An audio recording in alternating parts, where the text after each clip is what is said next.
Il est apparu naturel d'enrichir les possibilités avec la partie software. Et c'est là qu'intervient HarmonyOS, qui pour nous est un système d'exploitation de 3e génération.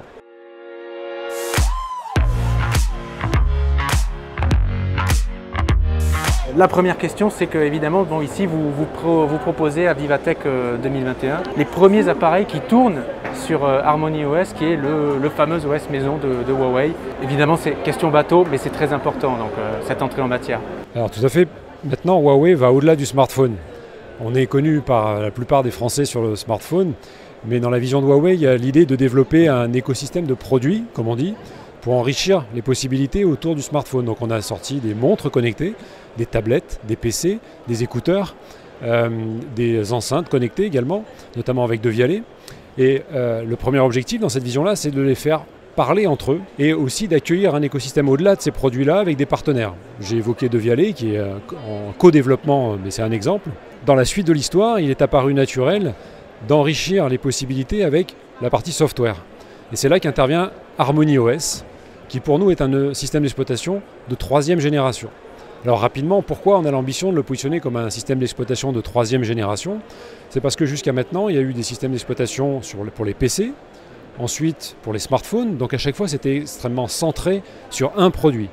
Et là, avec l'arrivée de l'ère de l'Internet des objets, avec l'enrichissement justement de l'écosystème produit que je viens d'évoquer, il y a besoin de possibilités de connexion naturelle, intuitive entre ces produits-là. Et donc une des forces d'HarmonyOS, c'est de pouvoir tourner aussi bien sur un produit qui va avoir 128 kilooctets de mémoire, donc un produit très petit, ça peut être un produit électroménager par exemple, ou un produit plus sophistiqué comme les produits que j'ai pu évoquer, notamment la montre connectée. Et en effet, on vient d'annoncer l'arrivée de la Watch 3, qui est la première montre connectée Huawei avec HarmonyOS, ainsi que les tablettes, le MatePad Pro et le MatePad 11, qui tournent sous HarmonyOS. Quels sont les constructeurs avec lesquels vous voulez bosser? Alors justement, comme j'évoquais, c'est une histoire qui continue. Il y a une vision de Huawei qui existe depuis plusieurs années, qui est en train de se mettre en œuvre. Et on a créé d'ailleurs un protocole de communication qui s'appelle iLink. Et sur iLink, il y a déjà 600 marques qui travaillent avec nous. Et l'idée, des marques que vous allez retrouver comme Samsonite, comme Bosch, comme Siemens, comme Karcher. Donc vous voyez, on retrouve différents chantiers et c'est important. Petit à petit, ils vont continuer vers HarmonyOS. Et dans ces directions-là, il y a 5 grandes directions qu'on veut emprunter, qu'on propose justement aux partenaires. C'est ce qu'on appelle le Smart Travel, le Smart Office, le Smart Home, l'entertainment, le gaming au sens large, et tout ce qui est bien sûr fitness, suivi de mes performances de santé. Voilà. Et pour donner quelques illustrations, on peut voir avec la montre connectée qui va devenir pour nous le nouveau hub d'entrée dans la vie numérique. On a beaucoup utilisé le smartphone au cours de ces dernières années. Désormais, c'est la montre, comme la Watch 3, qui va permettre non seulement d'avoir des appels indépendants, et comme elle tourne sous HarmonyOS, ça peut être un très bon produit pour justement développer des collaborations. Je vais donner un exemple dans ce qu'on appelle le Smart Travel. Vous pouvez imaginer qu'à l'avenir, avec une montre connectée comme la Watch 3, vous pourrez faire des courses, partir, ouvrir votre voiture, partir faire des courses et revenir sans votre smartphone. Si vous avez oublié quelque chose, tout simplement, vous pourrez téléphoner avec votre montre et vous pourrez justement, dans l'idée du Smart Travel et des collaborations, déverrouiller ou verrouiller votre voiture. Donc voilà, on voit que ça ouvre un champ des possibles qui est assez fantastique, non seulement avec nos propres produits, mais également en travaillant avec des partenaires, où là, que ce soit pour le Smart Home, de l'électroménager, aujourd'hui, vous avez beaucoup d'applications qui existent déjà, mais peu sont utilisées, à peine 10%. Parce qu'en fait, à chaque fois, il faut développer, plutôt télécharger une nouvelle application. Donc c'est une contrainte.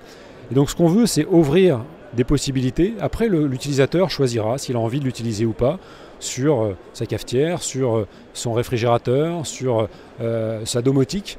Et c'est en cela que ça va être intéressant d'avoir un système d'exploitation qui puisse tourner aussi bien avec 128 kilooctets de mémoire qu'avec des gigaoctets de mémoire vive. Est-ce qu'on peut imaginer que du côté des fabricants de smartwatch ou même de tablettes, de smartphones, on puisse avoir envie, par exemple, de ne plus travailler avec Android, avec Google, et de travailler avec Huawei et HarmonyOS? Alors la volonté de Huawei, c'est d'avoir un écosystème ouvert. Donc on a autour d'HarmonyOS, on a HarmonyOS Connect notamment, et qui est doté, c'est important de le préciser, d'un prix de 2 millions d'euros par région. C'est-à-dire que l'Europe va offrir aux meilleures applications qui sont développées, aux partenaires qui vont nous rejoindre, 2 millions d'euros pour une sorte de concours de développement qui va justement avoir ce premier prix. Et c'est quelque chose qu'on fait régulièrement. On est aussi ici sur Vivatech, où on a un autre programme qui s'appelle Digital Impulse, qui nous permet justement de fédérer des startups. Huawei a l'ambition de proposer un système ouvert, basé sur d'ailleurs un système d'exploitation qui prend ses racines dans l'open source. Et donc là-dessus, après, on peut être ouvert aux discussions sur des partenaires pour enrichir la vie du quotidien, justement. L'objectif, c'est un peu aussi de grignoter des parts de marché aux concurrents, quoi. Alors l'objectif, c'est de créer un système d'exploitation de 3e génération, qui pour nous aujourd'hui n'existe pas. Et donc d'aller au-delà de ce qui existe aujourd'hui dans la facilité de développement et dans la facilité des usages qui seront proposés ensuite aux consommateurs. Et justement, on sait que pour Huawei, ce sera évidemment plus facile de conquérir le marché asiatique et ce sera plus compliqué de s'imposer sur le marché européen, par exemple. Comment va s'y prendre justement Huawei pour s'imposer sur ce marché? C'est intéressant parce que il y a un peu plus d'un an, j'évoquais justement le début de la Huawei App Gallery. Donc il a fallu justement occidentaliser un store d'applications qui marchait déjà de façon phénoménale en Chine. Et désormais, on a plus de 1200 applications françaises qui ont fait la migration HMS Core, donc complètement sous HMS, sous les services Huawei Mobile Services. Donc c'est une réalité qui est possible. Les équipes basées en France vont s'atteler justement à rencontrer des partenaires, à faire fonctionner justement un écosystème petit à petit sur Harmony OS.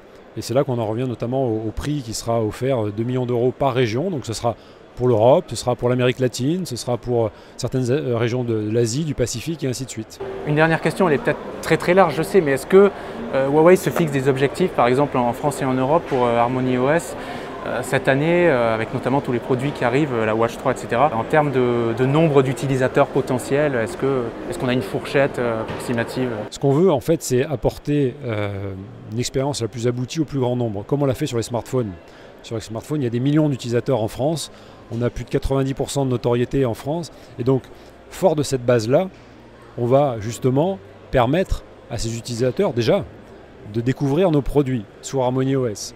Et on veut aller au-delà de cette base-là pour justement informer les autres utilisateurs qui pourraient être intéressés. Donc sur les objectifs, c'est en effet de garder cette base de fans que l'on ressent sur les réseaux sociaux, que l'on voit, qui continuent à être très intéressés par nos produits. C'est notre premier objectif. Et ensuite, le deuxième objectif, c'est d'élargir, puisqu'on parlait de la montre connectée. La montre connectée, aujourd'hui, c'est un marché qui est en plein développement et qui n'est pas forcément lié à l'utilisation d'un smartphone. Il y a beaucoup d'utilisateurs de montres connectées qui n'ont pas la même marque en smartphone et en montre connectée. Donc pas d'objectif chiffré pour Harmony OS. Tout ça est en cours de développement, donc on vous tiendra au courant pour la suite, bien entendu.